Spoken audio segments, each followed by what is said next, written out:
யாரோடாவது பகைமையோடு, குரோதத்தோடு, வெறுப்போடு இருந்தீங்கன்னா தயவு செய்து அல்லாஹ்வுக்காக மன்னிச்சு அவங்கள்ட்ட போய் பேசுங்க.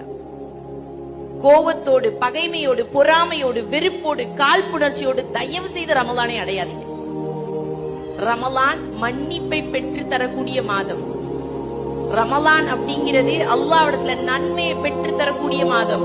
இஹ்லாஸ் இருக்கணும்னு நான் ஆசைப்பட்டேன்னா யாரை பற்றிய பொறாமையும் வெறுப்பும் காழ்ப்புணர்ச்சியும் என்னுடைய கல்வில இருக்கக்கூடாது. இன்னைக்கு நிறைய பிரச்சனை என்னன்னா, ஏன் சண்டை போட்டோன்னே தெரியாம சண்டை. ஏமா அவங்களோட சண்டை போட்டீங்க, எவ்வளவு நாள் ஆச்சு பேசாம, அது ஆச்சு 5 வருஷம். சரி, எதுக்கு சண்டை போட்டீங்க அது தெரியாது எனக்கு, ஆனா சண்டை. ஒரு சிலர் 5 வருஷமாச்சு அவளோட நான் பேசி, அவ பேசின வார்த்தை அப்படியே என் காதுல கேட்டுக்கிட்டே இருக்கு.